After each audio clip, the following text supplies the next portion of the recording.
Now, when we talk about the client server model, okay, open the uacademy.com or any website. You can just go through the website, whatever you browse, either it's a Facebook, social media, or anything.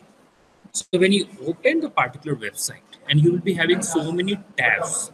Okay, see here when I open this URL, so this will be called as URL. When you open the URL, that is in the name. Actually, it's the some number, that is the IP address. You might be you would have studied in the computer network. So this is the IP address, but remember this will be mapped into DNS, domain names system. Okay, even though if put index.php, see that what will happen if I give index.php, it will reflect the same page. Okay, you can see that it has come to the same page. So that means this is dynamic website. Even if you open slash index.html, let's see that what will happen. So when you give the index.html, there is no content available for the static. So only with the PHP that is available. So this is the example of your dynamic website. Even if you go to about us, you can see that it will open slash about hyphen us. Okay, that is hyphen us. Even though if you give slash index.php, it will open the same page.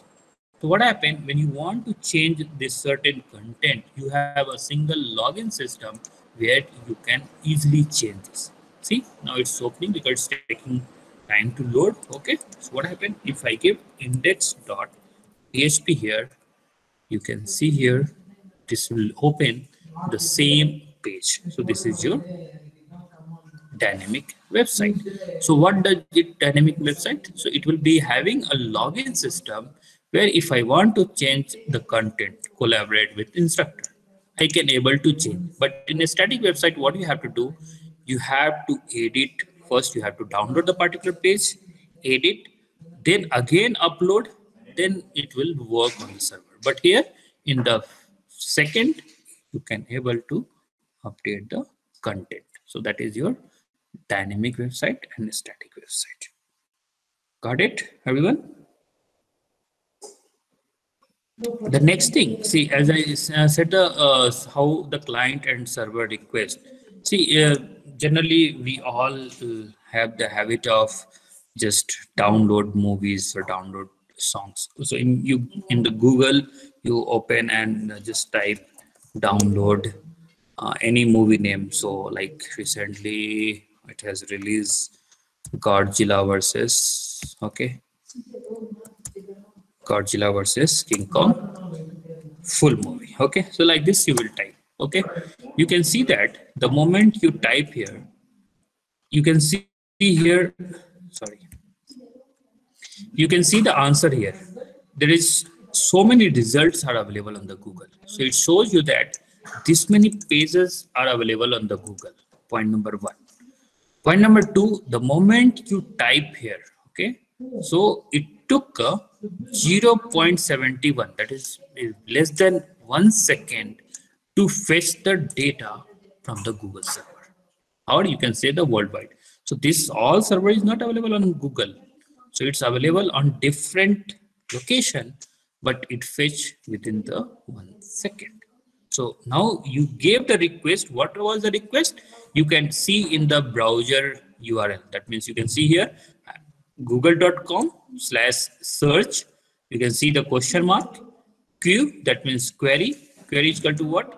Query is Godzilla. Whenever you give the space between any sentence, it will take plus symbol, Godzilla versus plus Kong plus full plus movie, and source is equal to, so I'm using, this is the laptop, and some other encrypted code will be there by the Google, and it will fetch your, that means from where its request is coming, this request will be entered into the Google server. So what MAC ID you are using, that MAC ID, IP address, everything will be submitted to the Google in form of encrypted data.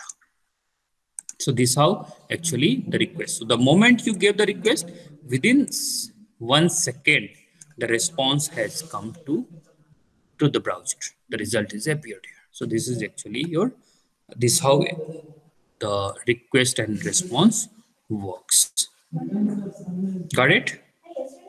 So next, as per the client server model, okay.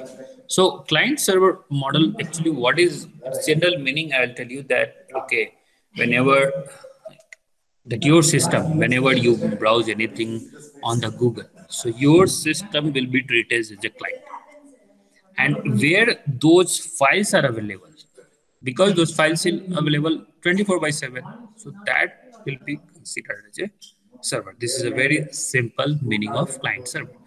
You take example of Hotstar. You all watch web series, serials, whatever. Anytime you are open the midnight or you open in midday, the resource are available because it's a server. It will be running 24 by 7. So anytime you can get the details. The same thing. So that is actually the web sometimes referred as a client server model for the communication. And in this client server model, we have two types of actors, like one is the client and one is the server. Server is a computer agent that is normally active 24 hours a day and 7 days a week. So we can say that simply it's a 24 by 7, it's available and it's listening your queries, and it will giving the, that means any request comes from the client, it will listen and it will respond. Who is the client? Client is also a computer agent. So both will is treated as a computer agent.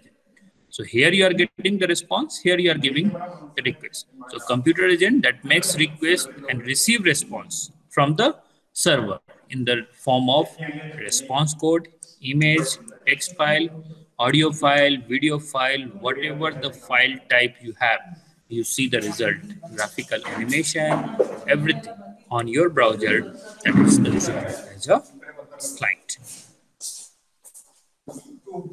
As I said, request response loop. So what is the request response loop?